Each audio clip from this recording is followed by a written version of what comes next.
Hello বন্ধুরা, exam news in Bengali চ্যানেলের পক্ষ থেকে তোমাদের সকলকে জানাই স্বাগত। তো আজকের ভিডিওতে আমরা দেখব ডাব্লিউবিপিএসসি ক্লার্কশিপের 13 নম্বর জিকের সেট। আর আরও একবার বলে রাখি, আমার এই ভিডিও করার প্রধান উদ্দেশ্য শুধুমাত্র এমসিকিউ টাইপের প্রশ্ন আর উত্তর বলা নয়, এই প্রত্যেকটি প্রশ্নের পিছনে যে এক্সট্রা ফ্যাক্ট হয় সেগুলো আলোচনা করা এবং প্রত্যেকটি অপশন নিয়ে আলোচনা করা। তো ভিডিওটা শুরু করব তার আগে তোমাদের কাছে একটাই রিকোয়েস্ট করব যে ভিডিওটিকে যতটা সম্ভব শেয়ার করে দাও এবং চ্যানেলে যদি নতুন হয়ে থাকো সাবস্ক্রাইব করে দিয়ে সাপোর্ট করো। তো প্রথম প্রশ্নটা দেখো, নিচের কোন রাজ্যের সাথে মায়ানমারের কোনো সীমানা নেই? আসাম, মিজোরাম, মণিপুর, নাগাল্যান্ড। 4টি অপশন আছে। তো দেখো, এর জন্য তোমাদের কী কী জানতে হবে যে মায়ানমারের সাথে ভারতের কোন কোন রাজ্য সীমা স্পর্শ করে।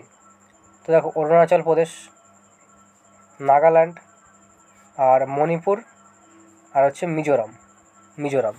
এই 4টি রাজ্যের সাথে মায়ানমারের সীমা স্পর্শ করে। এবার দেখো, এখানে বলেছে মায়ানমারের সীমা স্পর্শ করে না কোন রাজ্যের সাথে। তার মানে দেখো, অরুণাচল প্রদেশের সাথে করে, মণিপুর, মিজোরাম, নাগাল্যান্ড, আসামের সাথে করে না, অর্থাৎ অপশন এ সঠিক উত্তর। এরপরে 2-এর দাগেটা দেখো, কুঞ্জিকল জলপ্রপাত কোথায় অবস্থিত? কেরল, কর্ণাটক, অন্ধ্রপ্রদেশ নাকি তেলেঙ্গানা? তো এটা সঠিক উত্তর হবে কর্ণাটকে, অপশন বি সঠিক উত্তর, কর্ণাটকে।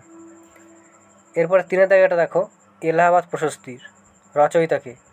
হরিসেন, কালিদাস, বিশাখ দত্ত নাকি শূদ্রক? তো এখানে যে সঠিক উত্তর হবে সেটা হচ্ছে হরিসেন, অর্থাৎ অপশন এ সঠিক উত্তর। আর এনার সম্পর্কে তোমাদের জানতে হবে সেটা হচ্ছে সমুদ্রগুপ্ত।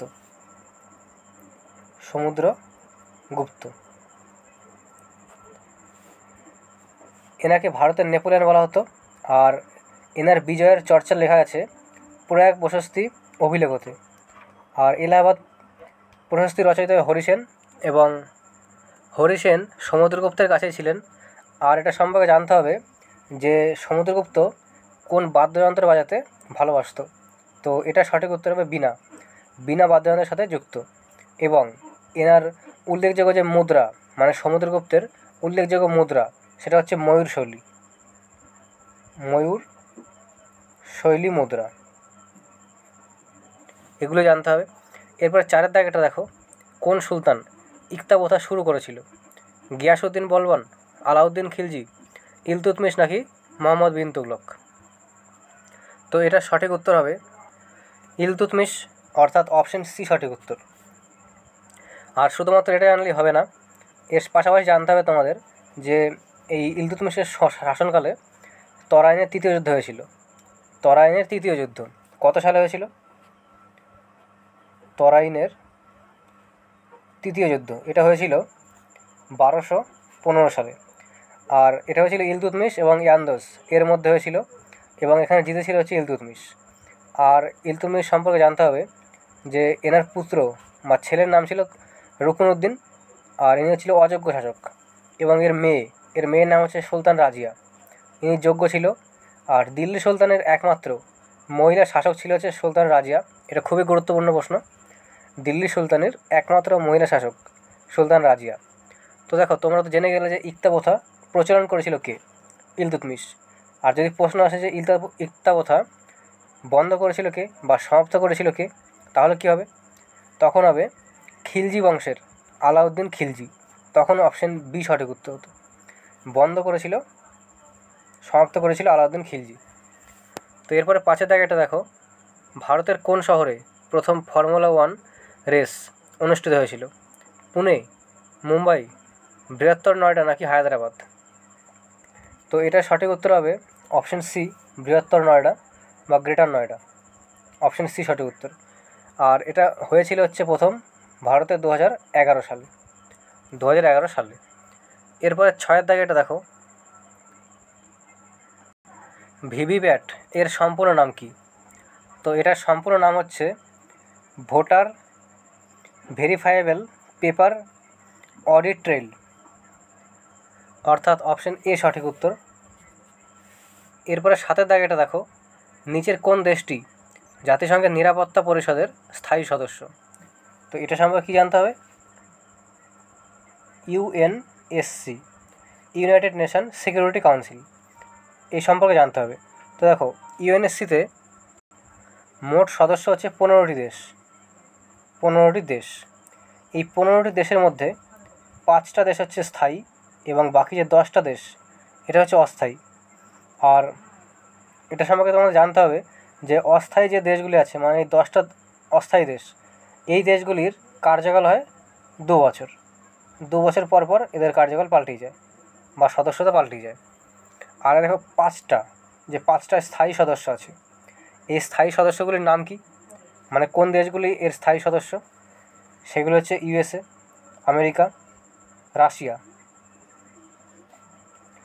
আর চীন, ফ্রান্স এবং ব্রিটেন। এই 5টা দেশ হচ্ছে ইউএনএসসির স্থায়ী সদস্য, আমেরিকা, রাশিয়া, চীন, ফ্রান্স, ব্রিটেন। তো এবার দেখো কি প্রশ্ন করেছে, নিচের কোন দেশটি জাতিসংঘের নিরাপত্তা পরিষদের স্থায়ী সদস্য। তো এখানে দেখো চীন, কানাডা, ভারত, জাপান, শুধুমাত্র চীন স্থায়ী সদস্য, অপশন এ। কত্থক নৃত্যটি কোথাকার, কেরল, উত্তরপ্রদেশ, তামিলনাড়ু নাকি ছত্তিশগড়। তো এটা সঠিক উত্তর হবে উত্তরপ্রদেশ, অপশন বি সঠিক উত্তর। আর এটা হয়ে গেল সহজ আসলে, কিন্তু যদি তোমাদের প্রশ্ন কঠিন আসে তাহলে কিন্তু শুধু এটা দেবে না যে কত্থক নৃত্য কোথাকার, এই কত্থক নৃত্য সম্পর্কে তোমাদের কিছু তথ্য জানতে হবে, সেগুলো থেকেও দিতে পারে। তো দেখো, কত্থক এটা উত্তরপ্রদেশের নৃত্য, আর এর যে অপর নাম, কত্থক নৃত্যের অপর নাম হচ্ছে নটবরী নৃত্য। নটবরী নৃত্য এটা জানতে হবে। এবং এই কত্থক নৃত্যের 2টি ভাগ আছে, একটা হচ্ছে তাণ্ডব আর একটা হচ্ছে লাস্য। তাণ্ডব আর লাস্য, এই ভক্তি আন্দোলনের সময় থেকে এটা শুরু হয় নিজেদের রিপ্রেজেন্ট করার জন্য। এই নৃত্যের মধ্যে, মানে কত্থক নৃত্যের মধ্যে, হাত পা চোখকে 360 ডিগ্রি ঘোরানো হয় ভগবান কৃষ্ণের গল্পের মাধ্যমে। আর এর যে নৃত্যকার যারা আছে সেগুলো খুব গুরুত্বপূর্ণ, যে একজন ব্যক্তির নাম দিয়ে দেবে, তারপরে বলবে ইনি কোন নৃত্যের সাথে যুক্ত। তো এই প্রশ্নগুলি আসে। তো দেখো, কত্থকের সাথে যুক্ত যে ব্যক্তিরা আছে, লচ্ছ মহারাজ, আচ্চান মহারাজ, শম্ভু মহারাজ, বিরজু মহারাজ, সুখদেব মহারাজ, সীতারা দেবী, শোভনা নারায়ণ, কুমারী কমলা, এই নামগুলি খুবই গুরুত্বপূর্ণ। এরপরে 9-এর দাগ এটা দেখো, সেন্ট্রাল ড্রাগ রিসার্চ ইনস্টিটিউট কোথায় অবস্থিত, পুনে, দিল্লি, লখনউ নাকি বেঙ্গালুরু। তো সিডিআরআই, সেন্ট্রাল ড্রাগ রিসার্চ ইনস্টিটিউট, এটা অবস্থিত হচ্ছে লখনউয়ে, অপশন সি সঠিক উত্তর, লখনউ। এরপরে 10-এর দাগ এটা দেখো, ভারতের দ্বিতীয় সর্বোচ্চ সাংবিধানিক পদ কোনটি, রাষ্ট্রপতি, উপরাষ্ট্রপতি, রাজ্যপাল নাকি অবসরপ্রাপ্ত রাষ্ট্রপতি। তো দেখো, এটা সঠিক উত্তর হবে অপশন বি, উপরাষ্ট্রপতি। আর এটা দ্বিতীয় সর্বোচ্চ, তাহলে প্রথম সর্বোচ্চ বা সর্বোচ্চ কি, সর্বোচ্চ হচ্ছে রাষ্ট্রপতি। এখানে সঠিক উত্তর অপশন বি, উপরাষ্ট্রপতি। আর উপরাষ্ট্রপতি আসলো, তার মানে উপরাষ্ট্রপতি সম্পর্কে তোমাদের জানতে হবে। তো দেখো, উপরাষ্ট্রপতির উল্লেখ আছে, মানে উপরাষ্ট্রপতি সম্পর্কিত সমস্ত আর্টিকেল, এর উল্লেখ আছে আর্টিকেল 63 থেকে 69 পর্যন্ত। তো আর্টিকেল 63-তে কী আছে, আর্টিকেল 63-তে আছে উপরাষ্ট্রপতি, 64-তে আছে উপরাষ্ট্রপতি রাজ্যসভার সভাপতি হয়, আর্টিকেল 65-তে আছে কার্যবাহক রাষ্ট্রপতি, মানে কার্যবাহক মানে কি, রাষ্ট্রপতি ধরো মারা গেল কিংবা নির্বাচন অবৈধ হলো অথবা ত্যাগপত্র দিল, এই সময় কার্যবাহক রাষ্ট্রপতি হবে উপরাষ্ট্রপতি। আর এই কার্যবাহক রাষ্ট্রপতি 6 মাস পর্যন্ত হতে পারে। এরপরে দেখো আর্টিকেল 67, এখানে কি আছে, এখানে আছে উপরাষ্ট্রপতির কার্যকাল 5 বছর হয়। আর্টিকেল 68-তে আছে উপরাষ্ট্রপতির নির্বাচনের সময়। আর্টিকেল 69-এ আছে এনাকে শপথ গ্রহণ করায় রাষ্ট্রপতি। তো এরপরে 11-র দাগ এটা দেখো, একটি নতুন গঠিত লোকসভার প্রথম সভায় সভাপতিত্ব কে করেন, প্রোটেম স্পিকার, রাষ্ট্রপতি, স্পিকার নাকি উপরাষ্ট্রপতি। তো এখানে সঠিক উত্তর তো প্রোটেম স্পিকার হবে, অপশন এ সঠিক উত্তর। কিন্তু এই যে প্রোটেম স্পিকার এটা কি, তো দেখো, প্রোটেম স্পিকার কথাটার অর্থ হচ্ছে কিছু সময়ের জন্য হওয়া স্পিকার। আর প্রোটেম স্পিকার হয় যে সবথেকে সিনিয়র নেতা সেই, এনার কাজ হচ্ছে সমস্ত সাংসদ যারা জয়ী হয়ে আসে তাদের শপথ গ্রহণ করানো। এবার দেখো প্রোটেম স্পিকার কোথা থেকে হয়? লোকসভার 545 জনের সদস্য আছে, তাদের মধ্যে যে সবথেকে সিনিয়র তাকে প্রোটেম স্পিকার করা হয়, যে বাকি সদস্যদের ঠিকঠাক মতো নিয়ম শৃঙ্খলা নিয়মকানুন এগুলি শেখায় এবং তারপরে শপথ গ্রহণ করায়। আর ইনি লোকসভার 545 জনকে শপথ গ্রহণ করাবে। এই 545 জনকে শপথ গ্রহণ করানোর পরে তারপরে হয় লোকসভার অধ্যক্ষ এবং উপাধ্যক্ষ। তখন কি করবে? এই প্রোটেম স্পিকার চলে যাবে। তখন প্রোটেম স্পিকার যাওয়ার পরে বাকি 5 বছরের জন্য লোকসভার অধ্যক্ষ এবং উপাধ্যক্ষ এই লোকসভায় অধ্যক্ষতা করে। তো এর পাশাপাশি তোমাদের জানতে হবে যে ভারতে একমাত্র একটা পদ আছে যার সদস্যদের বা যার শপথ গ্রহণ হয় না, সেই পদটার নাম হচ্ছে লোকসভার অধ্যক্ষ। এনার শপথ গ্রহণ আলাদাভাবে হয় না। এই যে প্রোটেম স্পিকার করায় তার তখনই হয়ে যায়, মানে লোকসভার অধ্যক্ষ হওয়ার পরে শপথ গ্রহণ হয় না। এরপর 12 দাগ এটা দেখো, দাড়ি কাটার ব্রাশ জলে ডুবিয়ে আনলে আঁশগুলি পরস্পরের সঙ্গে জড়িয়ে যায় কেন? পৃষ্ঠটান, কৈশিকতা, সান্দ্রতা নাকি কোনোটিই নয়? তো এটা হয় হচ্ছে পৃষ্ঠটানের জন্য, অপশন এ সঠিক উত্তর, পৃষ্ঠটান। এরপরে 13 দাগ এটা, নিম্নলিখিত মৌলগুলির মধ্যে কোনটির পারমাণবিক ব্যাসার্ধ সবথেকে বড়? ক্লোরিন, সোডিয়াম, ফসফরাস নাকি সালফার? তো এটা সঠিক উত্তর হবে সোডিয়াম, অপশন বি। এরপরে 14 দাগেটা দেখো, ভারতে বিমা ক্ষেত্র নিয়ন্ত্রণ করা হয় কার দ্বারা? আরবিআই, সেবি, আইআরডিএ, সিবিডিটি? তো এটা সঠিক উত্তর হবে আইআরডিএ, আইআরডিএ, অপশন সি সঠিক উত্তর, insurance regulatory and development authority. এবার দেখো এখানে সেবি আছে, তো ভারতের সেবি কী কন্ট্রোল করে? সেবি কন্ট্রোল করে হচ্ছে স্টক মার্কেট, যে বম্বে স্টক এক্সচেঞ্জ আছে অথবা ন্যাশনাল স্টক এক্সচেঞ্জ আছে, এই স্টক মার্কেটটাকে কন্ট্রোল করে সেবি। এখানে সঠিক উত্তর অপশন সি। এরপরে 15 দাগ এটা দেখো, জাতীয় ক্রীড়া দিবস কবে পালন করা হয়? 26শে আগস্ট, 29শে আগস্ট, 14ই নভেম্বর নাকি 21শে জানুয়ারি? এটা সঠিক উত্তর হবে অপশন বি, 29শে আগস্ট। তো ক্রীড়া দিবস পালন তো করা হয় 29শে আগস্ট, কিন্তু কেন পালন করা হয়? কারণ একজন হকির খেলোয়াড় ছিল বা হকির জাদুঘর নামে পরিচিত, তার নাম হচ্ছে মেজর ধ্যানচাঁদ। এনার জন্মদিন উপলক্ষে 29শে আগস্ট জাতীয় ক্রীড়া দিবস পালন করা হয়। এরপরে 16 দাগে একটা দেখো, ইন কাস্টাডি বইটির রচয়িতাকে? তো এটার সঠিক উত্তর হবে অনিতা দেশাই। ইন কাস্টাডি পুস্তকের লেখক হচ্ছে অনিতা দেশাই। এরপরে দেখো বাটল দ্য গ্রেট, যে কার্টুন হতো বাটল দ্য গ্রেট, এই চরিত্রটির সৃষ্টিকর্তাকে? নারায়ণ দেবনাথ, রাজশেখর বসু, নিহার রঞ্জন গুপ্ত নাকি নারায়ণ গঙ্গোপাধ্যায়? তো এই প্রশ্নটা আগের কোনো একটা সেটে ছিল, এর সঠিক উত্তর হবে নারায়ণ দেবনাথ, অপশন এ, নারায়ণ দেবনাথ। এরপরে 18 দাগ এটা দেখো, শেষ প্রশ্ন গ্রন্থটি কার লেখা? রবীন্দ্রনাথ ঠাকুর, শরৎচন্দ্র চট্টোপাধ্যায়, আশাপূর্ণা দেবী নাকি জীবনানন্দ দাশ? সঠিক উত্তর হবে শরৎচন্দ্র চট্টোপাধ্যায়, অপশন বি। এরপরে 19 দাগ এটা দেখো, ওনাম কোথাকার বিখ্যাত উৎসব? কেরল, কর্ণাটক, মহারাষ্ট্র নাকি গুজরাট? তো এর সঠিক উত্তর হবে কেরল। কেরলে ওনাম ছাড়াও আরও কিছু উৎসব আছে, সেগুলি হচ্ছে বিশু, ত্রিশূরপুরম, আট্টকাল পোঙ্গাল, থৈয়াম, এগুলি সব হচ্ছে কেরলের। এরপরে কর্ণাটকে আসো, কর্ণাটকের উৎসবগুলি হচ্ছে কাম্বালা, করগা, হাম্পি, উগাদি, এগুলি সব হচ্ছে কর্ণাটকের। মহারাষ্ট্রের উৎসবগুলি হচ্ছে গুড়ি পড়বা, পোলা, এলিফেন্টা, গণেশ চতুর্থী, বিঠোবা, এগুলি সব হচ্ছে মহারাষ্ট্রের। গুজরাটের উৎসবগুলি হচ্ছে মোডেরা, মাধবপুর মেলা, রণ উৎসব, উত্তরায়ণ, যেটাকে মকর সংক্রান্তি বলা হয়, উত্তরায়ণ, সপ্তক মেলা, এগুলি সব হচ্ছে গুজরাটের। এরপরে 20 দাগ একটা দেখো, অর্জুন পুরস্কার কোন ক্ষেত্রে দেওয়া হয়? সাহিত্য, সাংবাদিকতা, সঙ্গীত নাকি ক্রীড়াক্ষেত্র? তো সঠিক উত্তর হবে ক্রীড়াক্ষেত্র, অপশন ডি। দেখো ক্রীড়াক্ষেত্রে খেলোয়াড়দের সর্বোচ্চ পুরস্কার হচ্ছে অর্জুন পুরস্কার, আর যে কোচ হয় খেলোয়াড়দেরকে যে কোচ হয় তাদের সর্বোচ্চ পুরস্কার হচ্ছে দ্রোণাচার্য পুরস্কার। এটা তোমাদের জেনে রাখতে হবে। কবে গান্ধী আরোইন চুক্তি সম্পাদিত হয়? 1930, 31, 32 নাকি 29? তো গান্ধী আরোইন চুক্তি হয়েছিল 1931 সালের 5ই মার্চ 1931। আর এই যে চুক্তিটা হয়েছিল একে দিল্লি প্যাক্ট বলা হয়।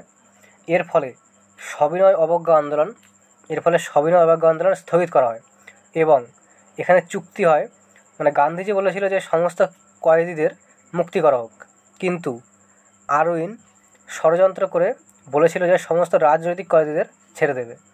আর এর জন্যই ভগৎ সিংকে ছাড়া হয়নি, কারণ তিনি রাজনৈতিক কয়েদি ছিল না। আর এখান থেকে একটা জিনিস মনে রাখতে হবে তোমাদের, সেটা হচ্ছে এই সময়কে, মানে এই যে গান্ধী আরউইন চুক্তির সময়কে, গান্ধী আরউইন চুক্তির সময় গান্ধীজি এবং আরউইনকে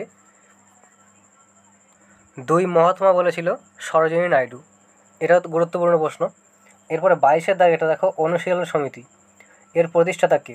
অশ্বিনী কুমার দত্ত, অরবিন্দ ঘোষ, মতিলাল নেহেরু নাকি প্রমথনাথ মিত্র? তো এটা সঠিক উত্তর হবে প্রমথনাথ মিত্র, অপশন ডি সঠিক উত্তর। অনুশীলন সমিতির প্রতিষ্ঠাতা প্রমথনাথ মিত্র। আর এই সমিতিতে যুবকদের রাখা হতো। এই অনুশীলন সমিতিরই সদস্য ছিল হচ্ছে ক্ষুদিরাম, প্রফুল্ল চাকি, এনারা এই সমিতির সাথে যুক্ত ছিল। এরপরে 23-এর দাগ, এটা দেখো, কোন দেশের সাথে ভারতের দীর্ঘতম আন্তর্জাতিক সীমা রয়েছে?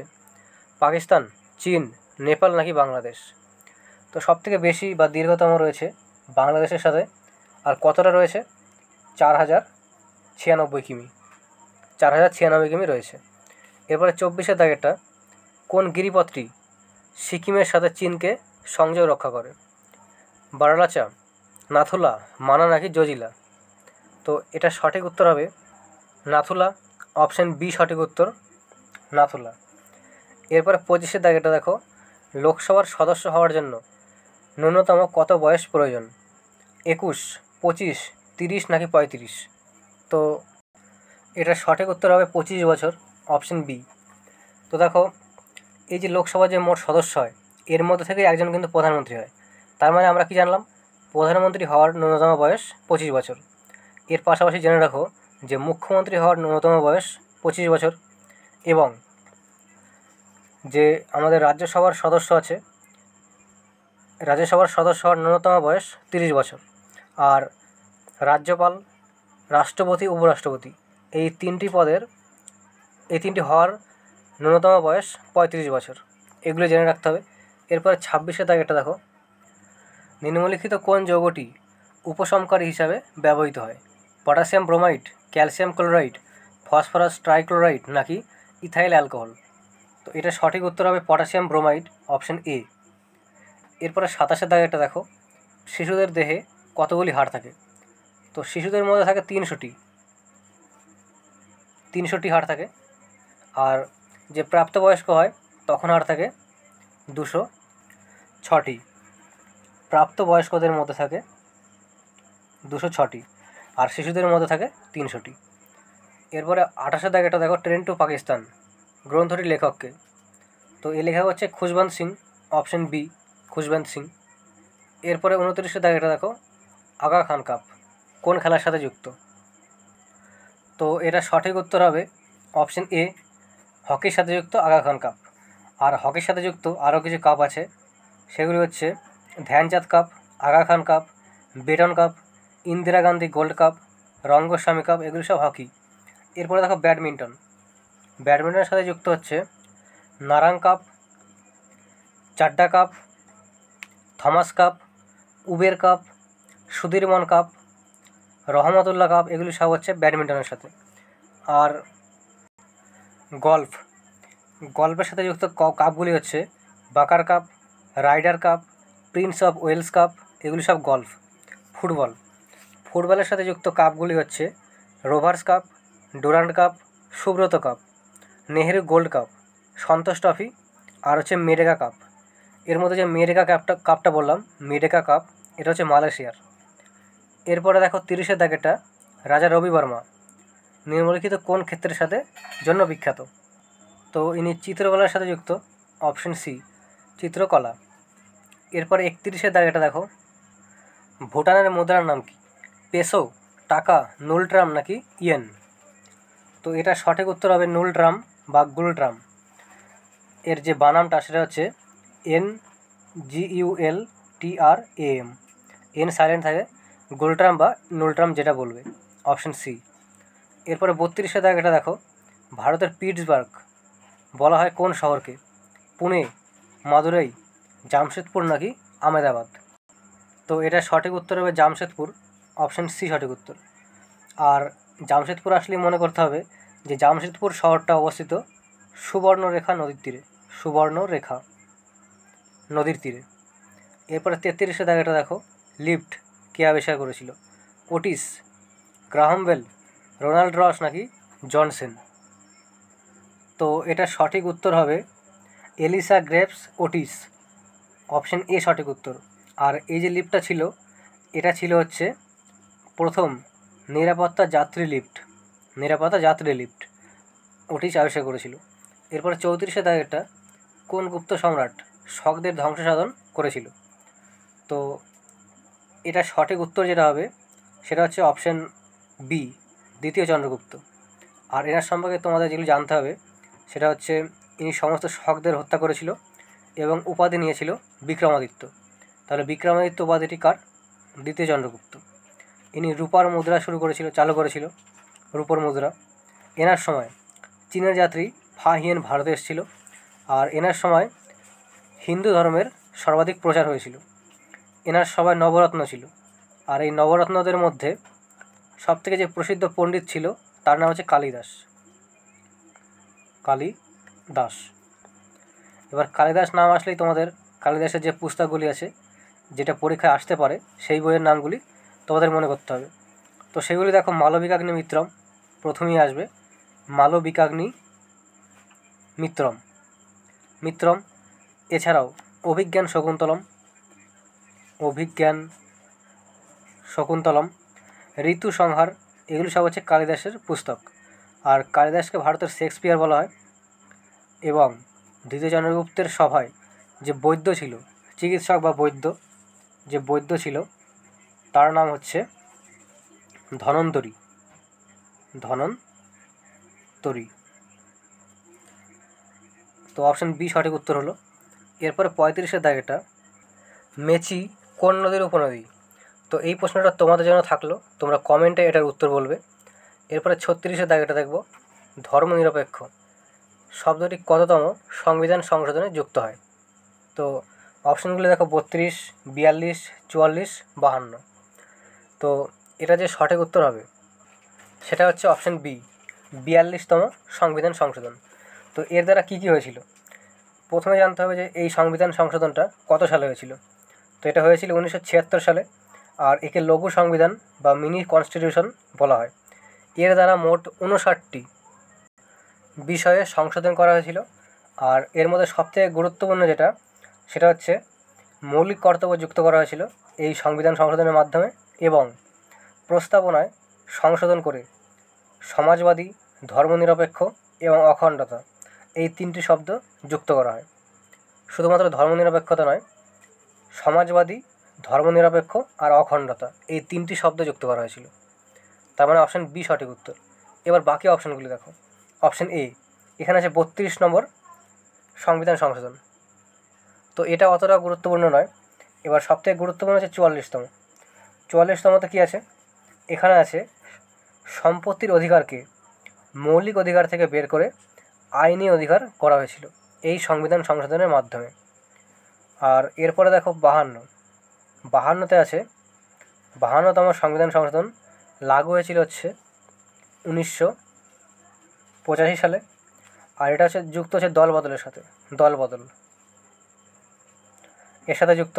এর দ্বারা 10ম শিডিউল যুক্ত করা হয় সংবিধানে। এরপরে 37-এর দাগেটা দেখো, ভিটামিন B12 এখানে কোন ধাতু পাওয়া যায়? কোবাল্ট, ম্যাগনেসিয়াম, কপার নাকি লোহা? তো এটা জানার আগে তোমাদের সম্পূর্ণ যে ভিটামিন বি কমপ্লেক্স আছে সেই সম্পূর্ণ সম্পর্কে এখানে আলোচনা করব। তো দেখো, ভিটামিন B12 বা বি কমপ্লেক্স। বি কমপ্লেক্সের মধ্যে বি ওয়ানের রাসায়নিক নাম হচ্ছে থাইমিন। ভিটামিন B2 এর রাসায়নিক নাম হচ্ছে রাইবোফ্লোবিন। ভিটামিন B3 এর রাসায়নিক নাম হচ্ছে নিয়াসিন বা nicotinic acid. B5 পেন্টাথেনিক acid. B6 pyridoxine. B7 বায়োটিন। B9 হচ্ছে ফলিক অ্যাসিড। তারপরে আসবে B12। তো এখানে B12 সম্পর্কেই প্রশ্ন করেছে যে B12 এর কোন ধাতু পাওয়া যায়। তো এটার সঠিক উত্তর তো হবে কোবাল্ট, অপশান এ, কোবাল্ট ধাতু পাওয়া যায়। আর ভিটামিন B12 এর রাসায়নিক নাম কি? রাসায়নিক নাম হচ্ছে সায়ানোকোবালমিন। তো তোমরা এটা রিলেট করতে পারবে যে রাসায়নিক নাম হচ্ছে সায়ানোকোবালমিন আর যে ধাতু পাওয়া যায় সেটা হচ্ছে কোবাল্ট। সায়ানোকোবালমিন কোবাল আর হচ্ছে কোবাল্ট, এভাবে তোমরা রিলেট করতে পারবে। তো এখানে আরেকটা জিনিস জেনে রাখো যে ভিটামিন B12 এর অভাবে কোন রোগ হয়। তো B12 এর অভাবে হচ্ছে পার্সিনিয়াস অ্যানিমিয়া, এই রোগটা হয়। এরপর 38 জায়গাটা দেখো, সম্প্রতি প্রকাশিত QS ওয়ার্ল্ড ইউনিভার্সিটি র্যাঙ্কিং, এখানে ভারতের মধ্যে কোন প্রতিষ্ঠানটি প্রথম স্থানে আছে। তো এটা সঠিক উত্তর হবে IIT মুম্বাই, অপশন বি সঠিক উত্তর, IIT মুম্বাই। এরপরে 39 জায়গাটা দেখো, সম্প্রতি 2023 ক্রিকেট বিশ্বকাপ পুরুষদের প্রথম টাইম আউটের শিকার হলো কে। তো এটা সঠিক উত্তর হবে অ্যাঞ্জেলা ম্যাথিউজ, অপশন ডি। এরপরে 40 জায়গাটা, ড্যানিয়েল নামক শক্তিশালী ঝড় কোন দেশে সংঘটিত হয়েছে। তো এটা সঠিক উত্তর হবে পূর্ব লিবিয়া, অপশন সি। এই লাস্টের 3টি প্রশ্নই কারেন্ট অ্যাফেয়ার্সের প্রশ্ন। তো আজকের মতো এটুকুই। আর কোনো প্রশ্ন নিয়ে যদি তোমাদের কনফিউজ থাকে বা অবজেকশান থাকে তোমরা কমেন্টে সেটা জানাও, পরের ভিডিওতে ক্লিয়ার করে দেবো। এবং তোমাদের ভিডিওর শেষে আরও একবার রিকোয়েস্ট করব যে ভিডিওটিকে যতটা সম্ভব শেয়ার করে দাও এবং চ্যানেলে যদি নতুন হয়ে থাকো সাবস্ক্রাইব করে দিয়ে সাপোর্ট করো। ধন্যবাদ।